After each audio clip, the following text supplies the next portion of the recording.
जमाने की छठवां दिन, बड़ी सुंदर भगवान की कथा। और देखिए आज कृष्ण जन्म आज संध्या की बेला में कराएंगे, क्योंकि अभी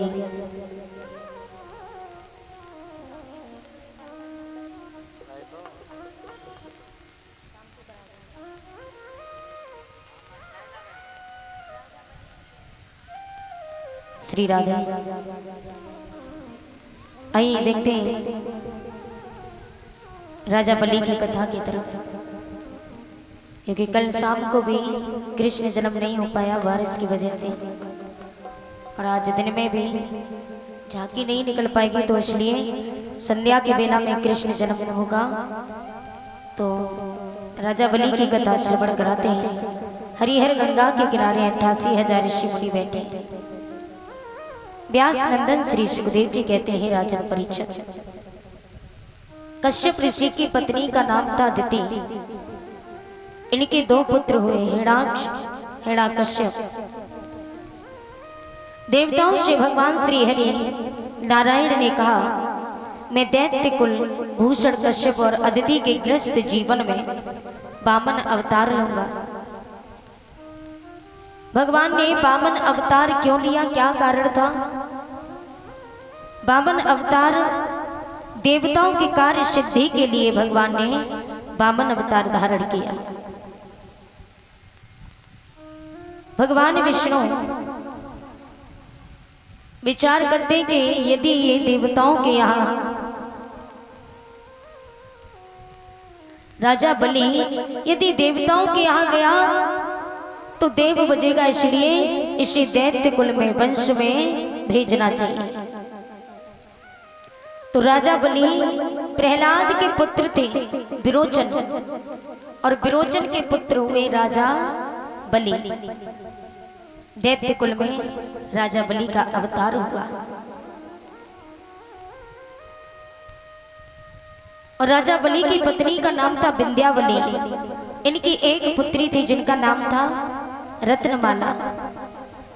भगवान श्री हरि नारायण जिस समय अवतार लेने के लिए चले, वामन अवतार, तो भगवान श्री हरि नारायण आज देवताओं से भगवान ने जब कहा कि मैं देवताओं के कार्य सिद्धि के लिए जा रहा हूं, तो अदिति के ग्रस्त जीवन में भगवान विष्णु वामन अवतार लेने के लिए चले। तो भगवान श्री हरि नारायण का स्वरूप बहुत सुंदर है, बाल अवस्था है भगवान की, और भगवान इतने सुंदर दिखते हैं। एक हाथ में छाता है और एक हाथ में माला, एक कमंडल पकड़े हुए हैं, बड़ी सुंदर है भगवान।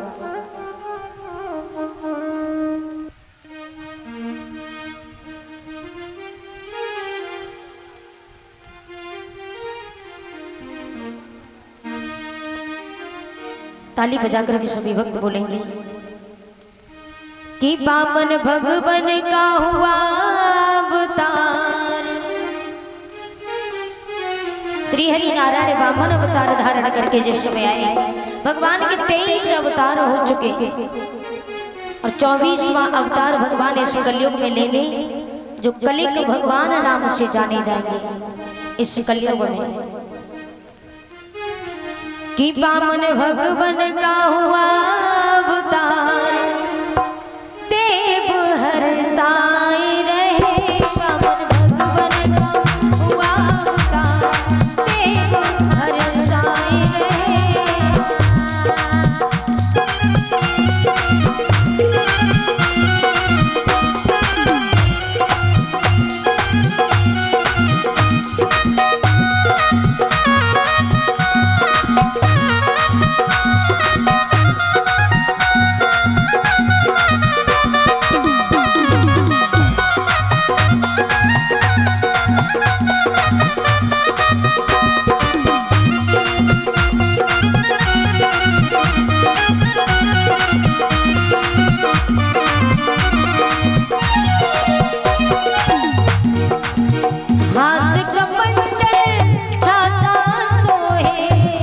कमंडल छाता सोहे, हाथ कमंडल छाता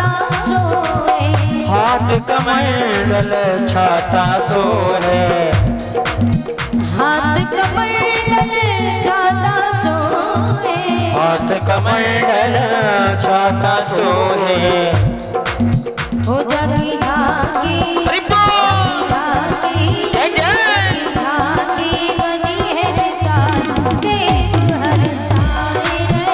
पावन भगवन का हुआ अवतार देव हर साए रहे।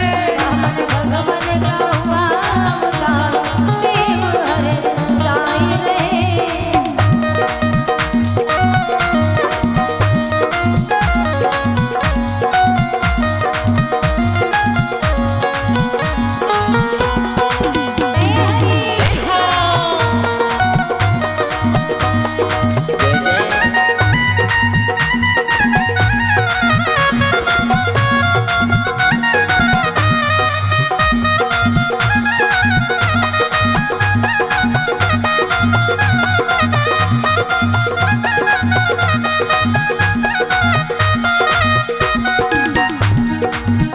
राजा बलि के द्वारे जाकर। राजा बलि के द्वारे जाकर।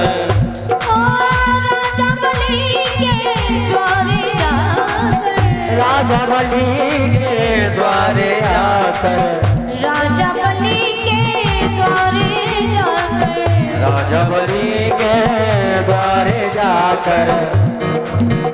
तीन पग भूमि तीन पग भूमि मांगी देव हर साए रहे। पावन भगवन का हुआ अवतार देव हर साए रहे। हर सा रहे देव हर सा रहे। हर साए रहे देव हर सा रहे। हर सा रहे देव हर सा रहे। हर सा रहे देव हर सा रहे। पावन भगवन पावन भगवन पावन भगवन का हुआ अवतार देव हर साए रहे।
बोली वामन भगवान की जय हो। जिस समय वामन भगवान का अवतार हुआ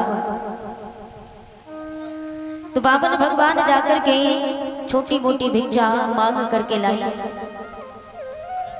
दक्षिणा के रूप में और भृगु महाराज को देने लगे। जिस समय भृगु महाराज को दक्षिणा दी तो भृगु महाराज ने कहा यदि मुझे प्रसन्न करना है, यदि मुझे खुश करना है तो राजा बलि के दरवाजे पर जाओ, त्रिलोकी की भीख मांग करके लाओ। भृगु महाराज ये एक बार भृगु महाराज ब्रह्मा जी के पास में जाते हैं। ब्रह्मा जी कमल के पुष्प पर बैठे हुए थे आसन लगा करके। तो भृगु महाराज ने जाकर के ब्रह्मा जी से कहा कि कैसे देवो सृष्टि के रचयिता कहलाते हो और कमल के पुष्प पर नेत्र बंद किए बैठे दिखाई नहीं देता, राक्षसों ने उत्पात फैला रखा है। ब्रह्मा जी को अनाप शनाप गालियां दे दी भृगु महाराज ने। तो ब्रह्मा जी ने पलट करके भृगु महाराज से भी उल्टा सीधा कहा। भृगु महाराज वहां से चले तो जाकर के भगवान शिव शंकर के पास में गए। भगवान शिव शंकर कैलाश पर्वत पर बैठे थे मगन।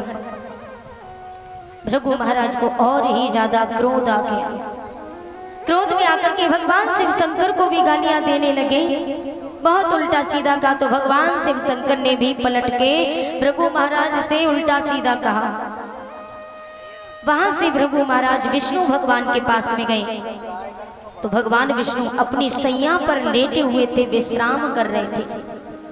माता लक्ष्मी उनके चरणों के समीप बैठे थे, उनके चरणों के पास।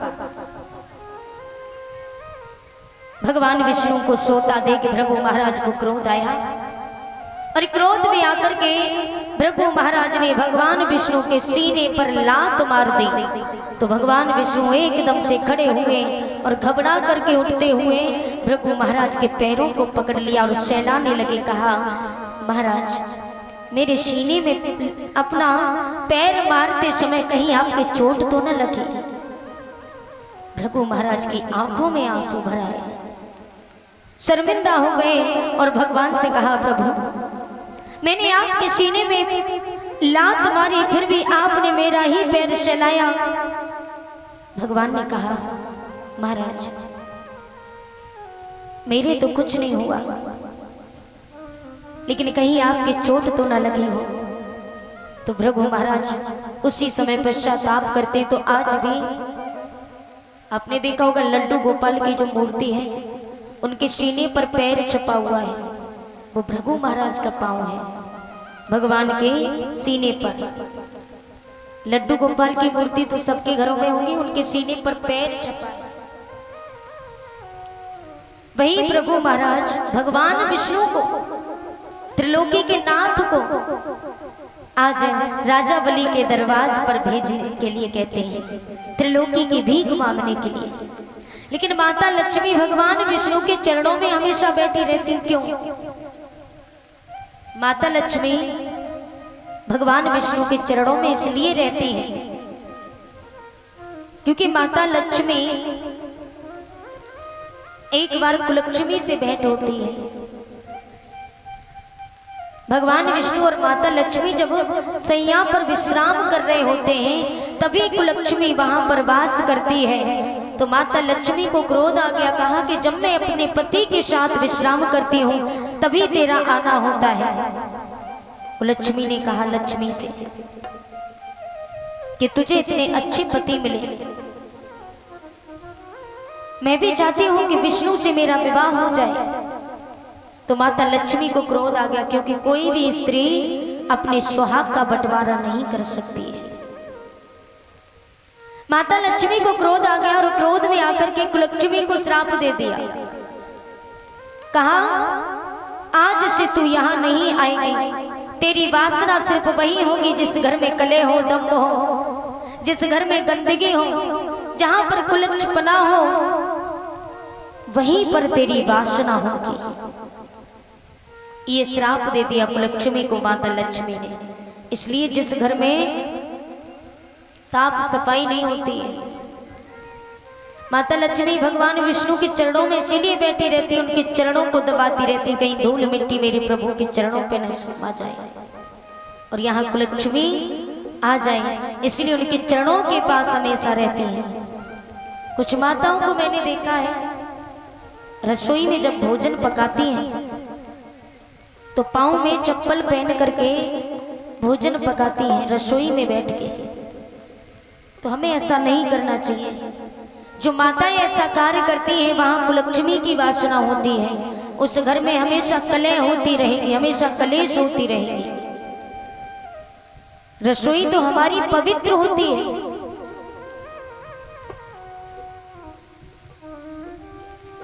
इसलिए रसोई में कभी चप्पल पहन के भोजन नहीं बनाना चाहिए। और भोजन बनाने के बाद हमेशा हमें झाड़ू पोछा करना चाहिए, बर्तन साफ करके रखने चाहिए। कुछ माताओं को देखा है भोजन बनाती हैं और वहीं सामान सब पड़ा रहता है, वहीं पर भोजन करने बैठ जाती हैं। ऐसे घर में कुलक्ष्मी की वासना होती है। संध्या के समय जब भी हम सोएं तो हमेशा झाड़ू को छुपा करके ही रखना चाहिए, ना कि खुले में रखना चाहिए। हमें अपने घर में हमेशा साफ सफाई रखनी चाहिए ताकि माता लक्ष्मी की वासना हो सके।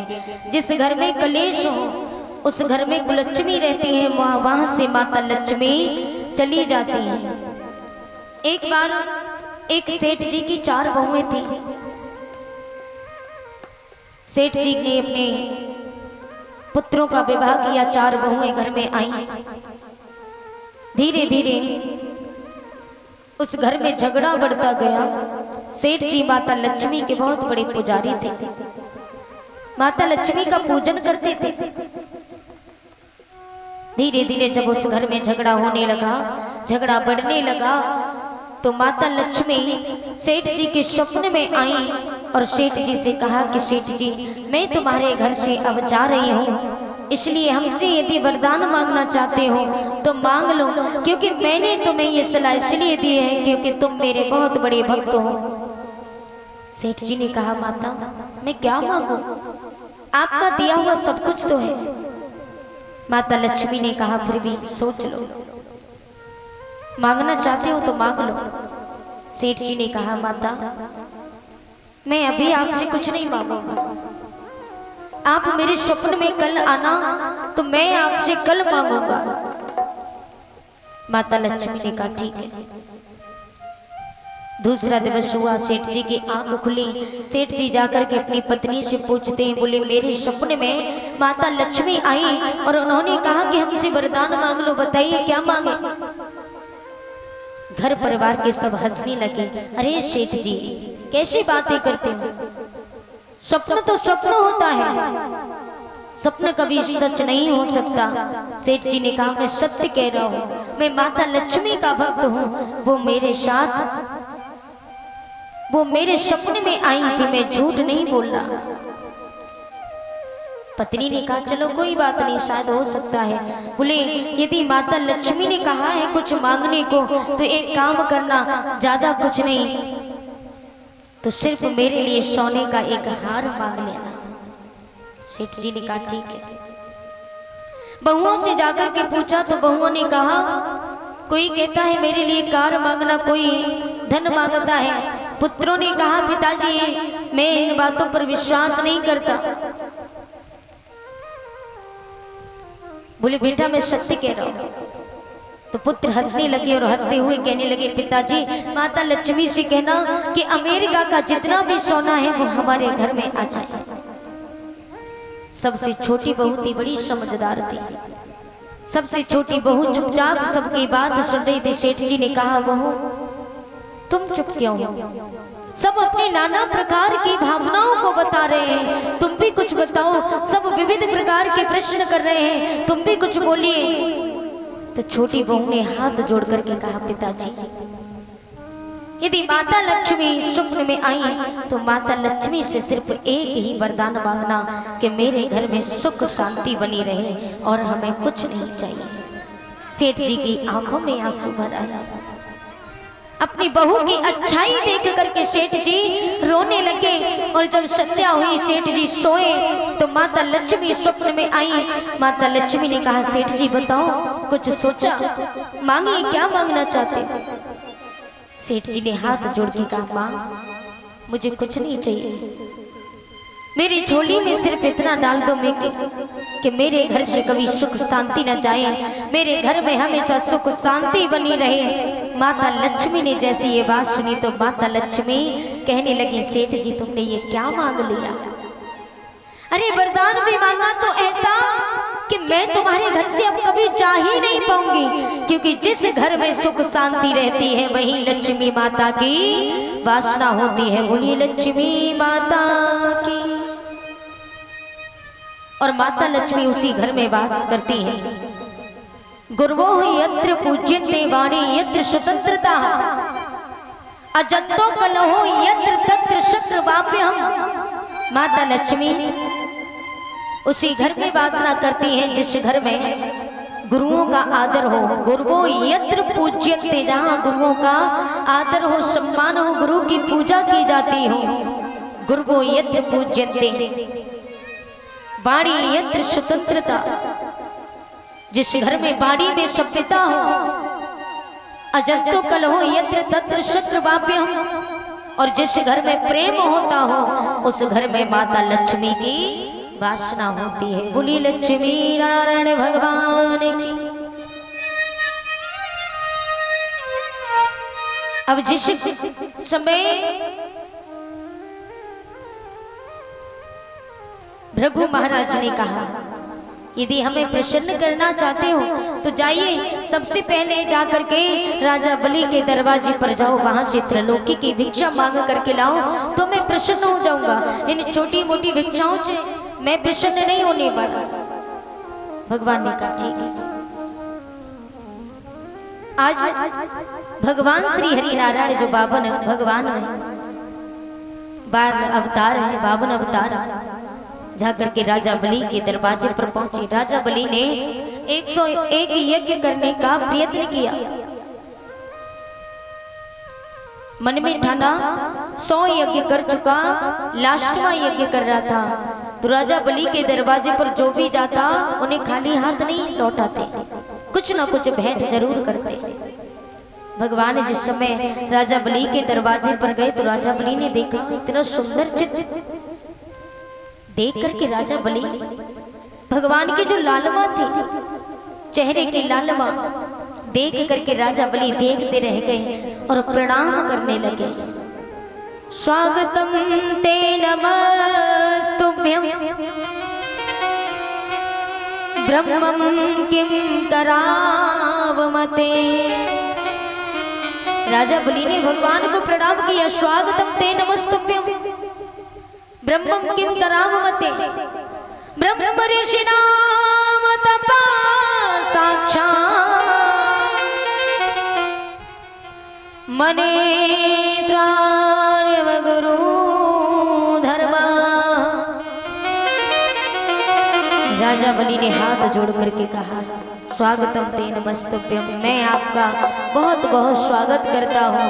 मुझे ऐसा लगता है आपके दर्शन करके ब्रह्मं किं करावमते ब्रह्म ऋषिणाम तपः साक्षात्, आपके दर्शन करने के बाद मेरी तपस्या पूर्ण हो गई। तपः साक्षात्, कहाँ से पधारे हैं आप?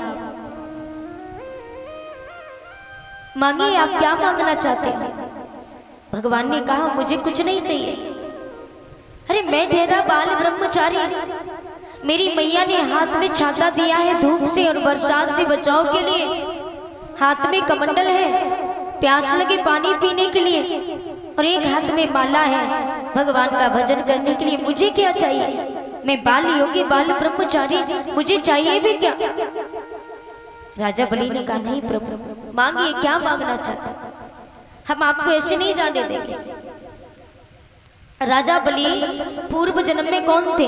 एक जुआरी, जुआ खेलते थे। राजा बलि जीवन में कोई भी पुण्य नहीं किया था जुआरी ने, यानी राजा बलि ने पुनर्व जन्म में जुआरी थे तो जुआ खेलने जाते, और जुआ खेलने के बाद वेश्याओं का मुजरा देखने जाते थे कोठे पर।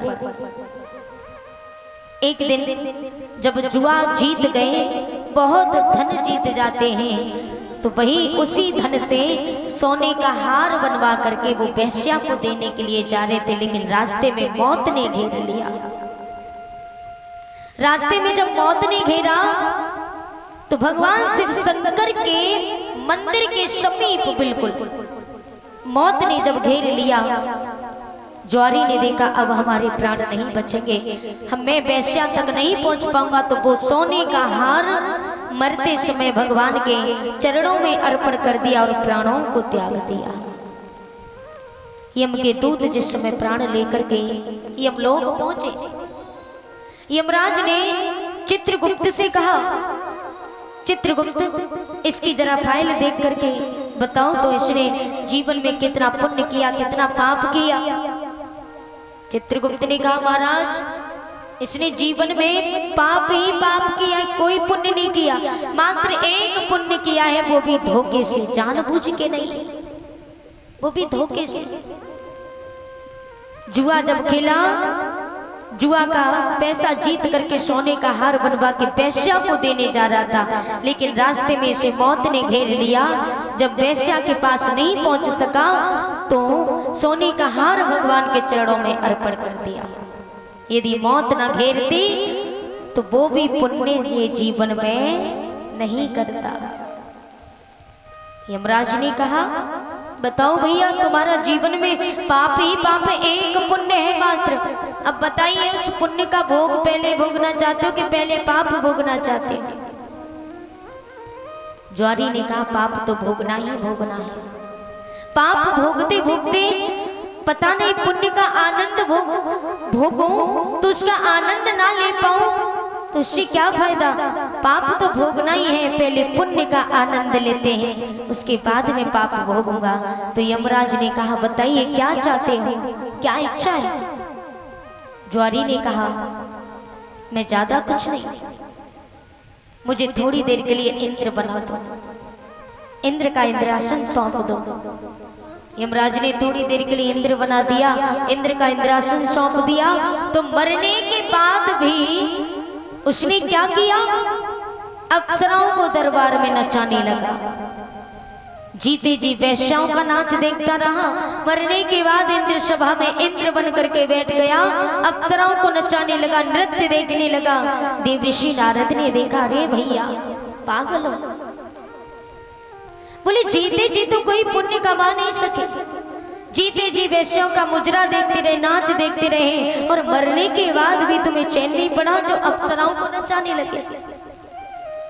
अरे यही शुभ अवसर था पुण्य कमाने का, वो भी हाथ से गवाई देते हो। उसी समय उस ज्वारी की आंखें खुल गईं, उसी समय इंद्र शासन, क्योंकि जब थोड़ी देर के लिए सही, बना तो इंद्र था, थोड़ी देर के लिए सही,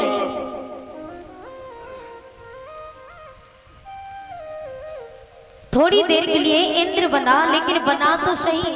तो उसकी आंखें खुली तो उसने इंद्र लोक दान कर दिया। तो ये तो सबसे बड़ा पुण्य हो गया। अब देवताओं ने विचार किया, यदि ये देवताओं के यहाँ गया, वैसे तो काम तो इसने पाप वाला किया है, काम पाप का किया है।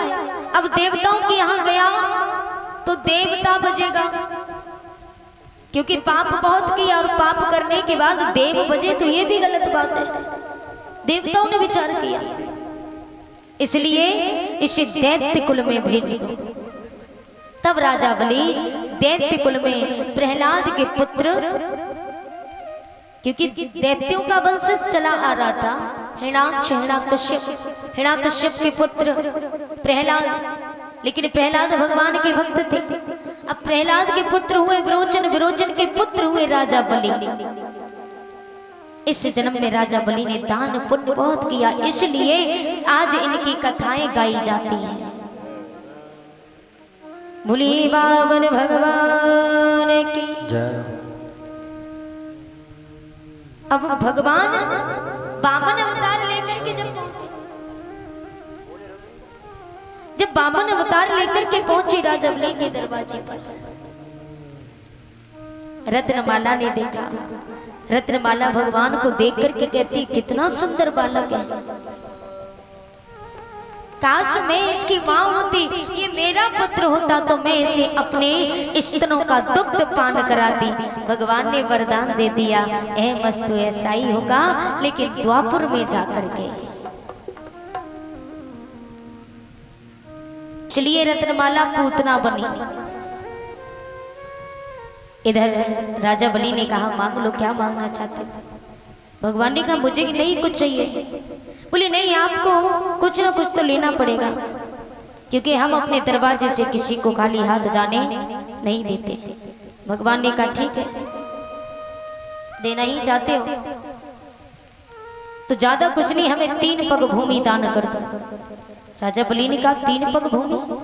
अरे 3 पग भूमि में तो एक झोपड़ी भी नहीं पड़ पाएगी। बोले इससे आपको क्या मतलब? मुझे 3 पग भूमि चाहिए। राजा बलि ने कहा, ठीक है, दिया। ऐसे नहीं, पहले दरवाजा भरो, संकल्प करो, अब जैसे ही संकल्प की बात आई तो राजा बलि के गुरु यानी दैत्यों के गुरु शुक्राचार्य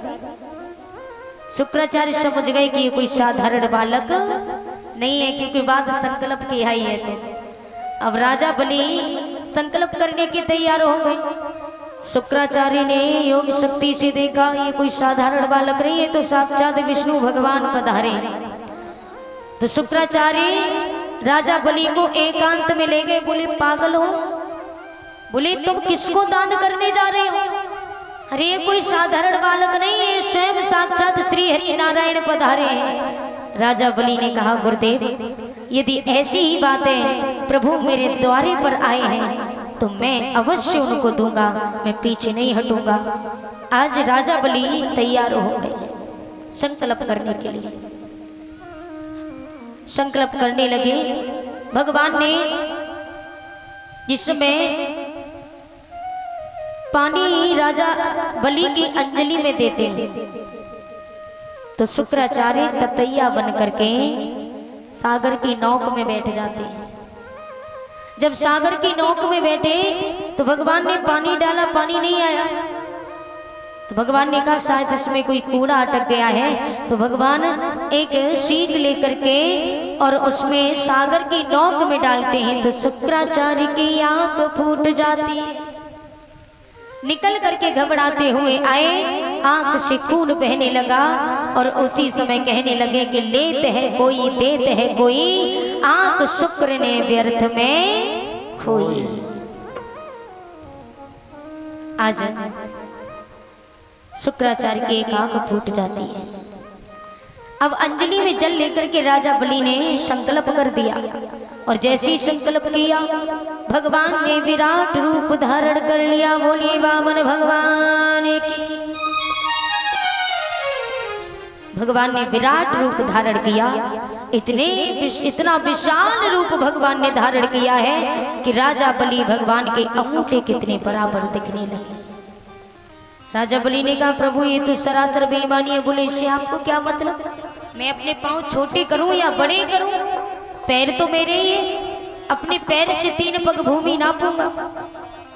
राजा बलि ने कहा कोई बात नहीं। एक पग में भगवान ने पूरी पृथ्वी को नाप लिया, दूसरा पग भगवान ने अंबर में रखा। तो ब्रह्मा जी को मौका मिल गया। ब्रह्मा जी ने कहा बड़ा शुभ अवसर है। वैसे तो भगवान के चरण कहाँ मिलते हैं, आज बड़ा शुभ अवसर है, ये मौका मैं जाने नहीं दूंगा। तो ब्रह्मा जी ने अपना कमंडल भगवान के पांव के नीचे लगा दिया और उनके चरण धो करके वही जल अपने कमंडल में लिया जिसकी गंगा मैया बनी है। बोलिए गंगा मैया जय हो। तभी तो कहते कि चरणों से निकली गंगा प्यारी, जिसने सारी दुनिया तारी। भगवान श्री हरि नारायण के चरणों से गंगा मैया निकली। लेकिन गंगा मैया में जो भी व्यक्ति स्नान करते, दृष्टव्य जन्मं सतम पापम पीत्वा जन्म सतदम स्नात्वा जन्म सहस्रेण हन्ति गंगा कलो युगे। एक बार भी जिसके मुख से गंगा शब्द निकल जाता है उसके सारे पाप नष्ट हो जाते हैं। दृष्टव्यम जन्मम सततम पापम, सातों जन्म के पाप नष्ट हो जाते हैं। पीत्वा जन्म सततम स्नात्वा जन्म सहस्रेण हन्ति गंगा कलो युगे। गंगा गंगे तियो योजना नाम सतेरपि मुक्षते सर्व पापेभ्यो। सारे पाप नाश हो जाते हैं, सारे पापों से मुक्ति मिल जाती है, मोक्ष प्राप्त हो जाता है। मुक्षते सर्व पापेभ्यो विष्णु लोकम सगच्छति। भगवान विष्णु की शरण प्राप्त होती है। बोलिए विष्णु भगवान की, बोलिए गंगा मैया जय हो। जिस समय ब्रह्मा जी ने अपने कमंडल में जल लिया, जिनकी गंगा मैया बने। अब 2 पग में आकाश को, 1 पग में पृथ्वी, दूसरे पग में आकाश नाप लिया। अब भगवान ने कहा बताइए, 1 पैर तो मेरा बाकी बचा है, तुम कह रहे 3 पग भूमि में क्या होगा, लेकिन अभी 3 पग मेरे पूरे भी नहीं हो पाए, अब बताओ क्या कर। राजा बलि ने कहा प्रभु हाथ जोड़ करके एक बात बताओ, दान बड़ा होता है कि दानी बड़ा होता है? भगवान ने कहा दानी बड़ा होता है, दान करने वाला बड़ा होता है। तो राजा बलि ने हाथ जोड़ करके अपना सर नीचे झुका दिया और कहा प्रभु अपना ये 1 पग मेरे सर पे रख दो। आज भगवान की खुशी का ठिकाना न रहा। आज भगवान की आंखों में आंसू झलक आए कि भक्त हो तो ऐसा हो। भगवान ने अपना 1 पग राजा बलि के सिर पर रखा और कहा राजा बलि आज हम तुमसे इतने प्रसन्न हुए कि कुछ मांग लीजिए। राजा बलि ने कहा प्रभु मुझे क्या चाहिए? कुछ नहीं चाहिए, आपकी मर्जी। भगवान ने आज सुतल लोक दिया है राजा बलि को। अब राजा बलि ने कहा प्रभु यदि आपने सुतल लोक दिया है तो अब मेरी एक जिज्ञासा है। सुतल लोक में 52 दरवाजे होंगे और बामन दरवाजे पर भी आप मुझे पहरेदार बन करके खड़े मिले। भगवान ने कहा अब फंस गए। बोले ठीक है दिया। भगवान हर एक दरवाजे पर आज बामन बन करके खड़े हैं, पहरेदार बन करके। काफी समय व्यतीत होता गया। माता लक्ष्मी ने देखा कि प्रभु लौट करके नहीं आए,